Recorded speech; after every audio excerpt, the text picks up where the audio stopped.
good cholesterol, that is the HDL cholesterol. Next they say that alcohol increases your risk for high blood pressure. So it's completely total confusion. Also what diet is good is also a confusion.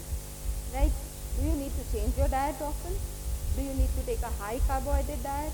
Do you need a low carbohydrate diet and a high protein diet? Do you go for a completely fat-free diet or a no carbohydrate diet or only a fruit diet?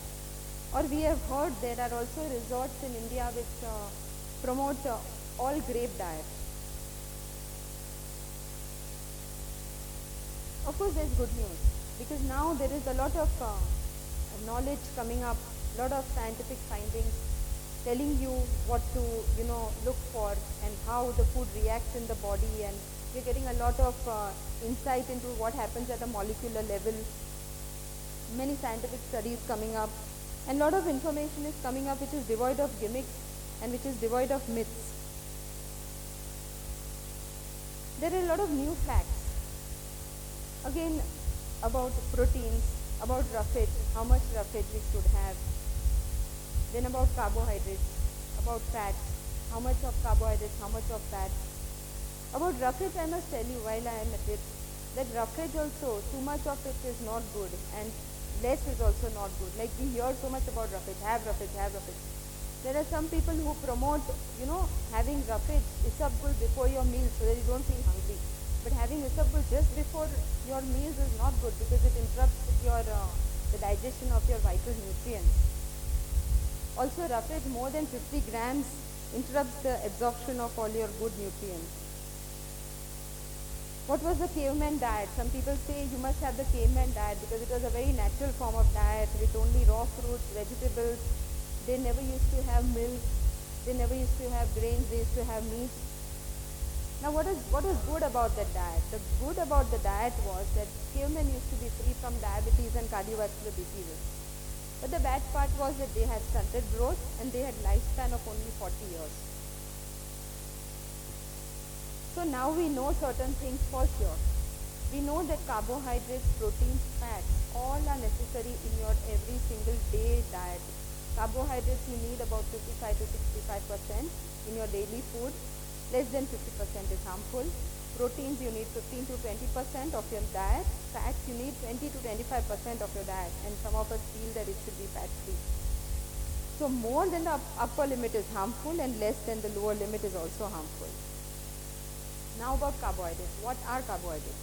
Carbohydrates are stuff that you find in your cereals, in your grains, vegetables, fruits, sugars of all kinds, whether it's honey or jaggery or your table sugar. It is the quickest source of energy for the body. Like for example, if you see athletes, they need to have some carbohydrate rich diet before they start their athletics. Also, in fact, I recommend to my diabetic patients to have an apple before they walk. Though they have high sugars, they need that much carbohydrate because it's an instant form of energy. Also, it's very vital for oxidation of fats. That's a very important process in the metabolism of fats, without which your body accumulates ketone bodies, which are very bad for you. It causes dehydration, it causes acidosis, and then the patient might need to be hospitalized also because of that. Then glucose is the only source of energy that the brain uses. The brain cannot do without glucose. What happens if carbohydrates are deficient in the diet? First and foremost, if you ask a patient to have a completely carbohydrate-free diet for weight loss, definitely weight loss happens and it happens very fast. But instantly sodium loss happens. There is dehydration. And obviously all the water goes out of the body, so you get quick weight loss. What happens is proteins are utilized for energy because there are no carbohydrates. So then proteins are utilized from the muscles. So the muscle protein is used up, there is loss of muscle and weakness. There is also, as I told you, improper metabolism of fats and accumulation of ketone bodies, which leads to heart problem and acidotic breath and dehydration. What happens if you have excess carbohydrates? They are converted to fats that makes you obese. Then about proteins. Proteins are very vital because they are very important for growth and maintenance of your body. Now in your body there is so much protein turnover happening, we don't know about it. Like there is your skin cells are shed every single day, your new cells are coming up. Similarly, your hair is growing, your hair is shed, new hair coming up.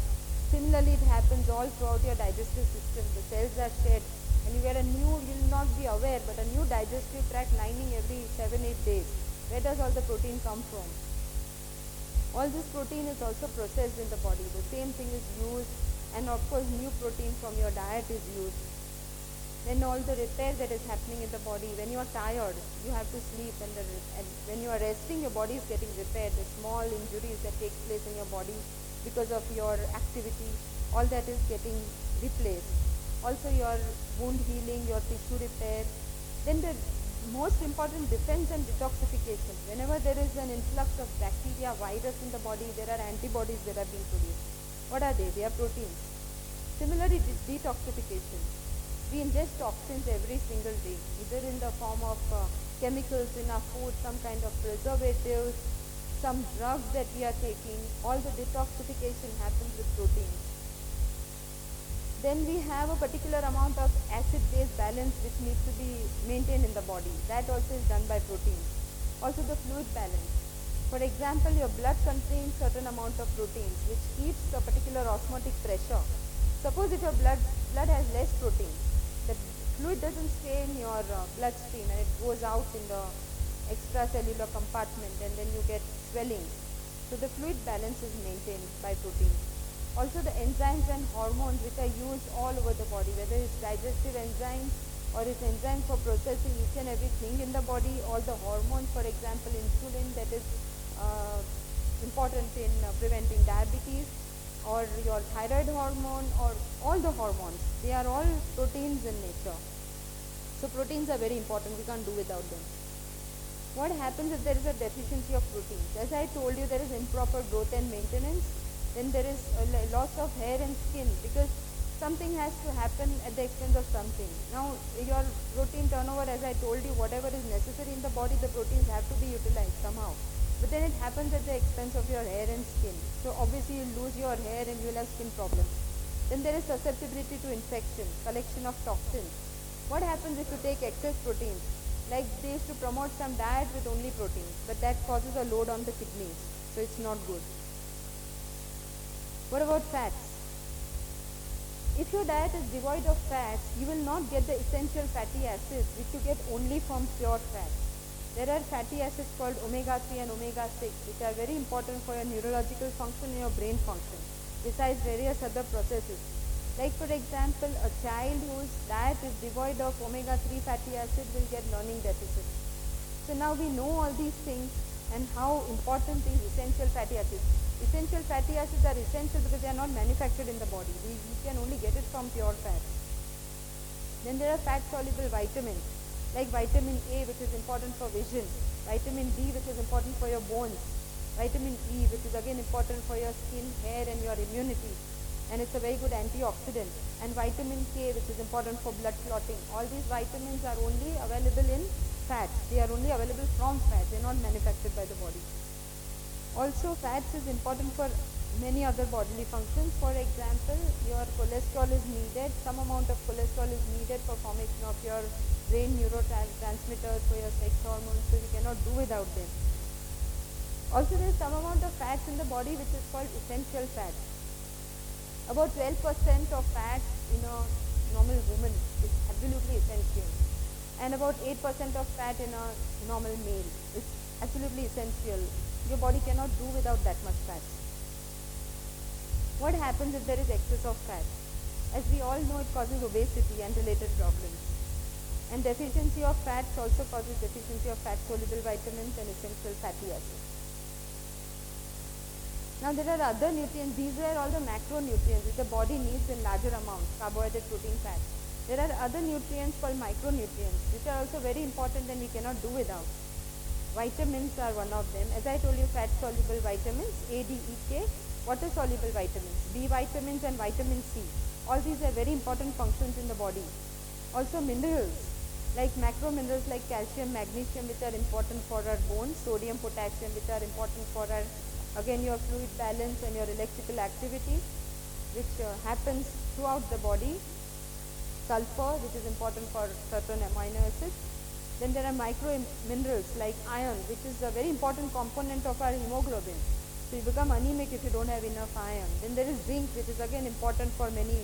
It's very important for growth in a child and for various other enzymes and hormones.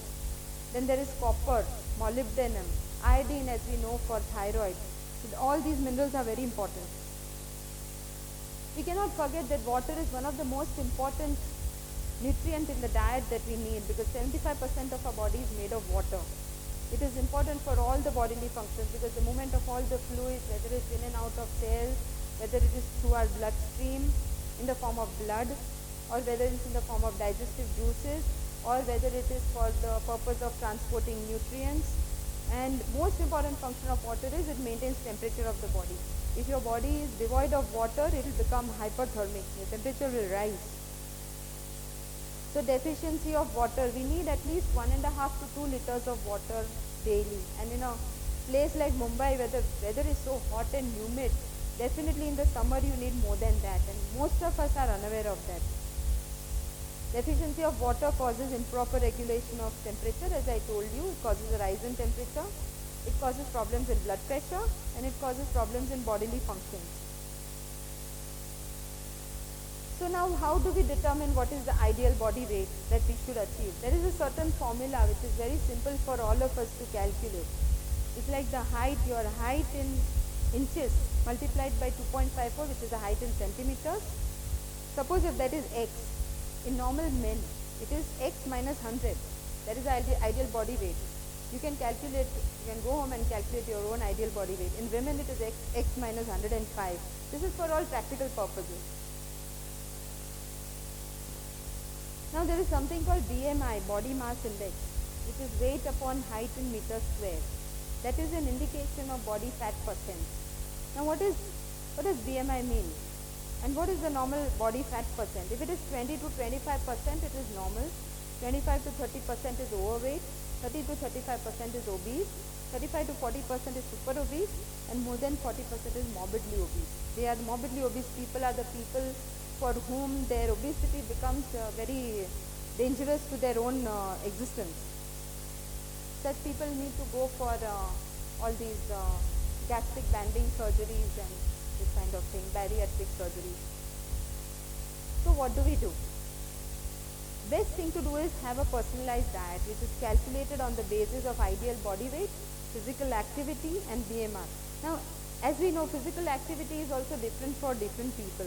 There are some people who have a very sedentary life because they have to work in offices, so they are sitting all day. There are some people who are like moderate, they have moderate activity like housewives, they are constantly on the run. They also manage to go for a walk probably. So these people have moderate activity. There are some people who are like, for example, athletes who have, or for example, the workers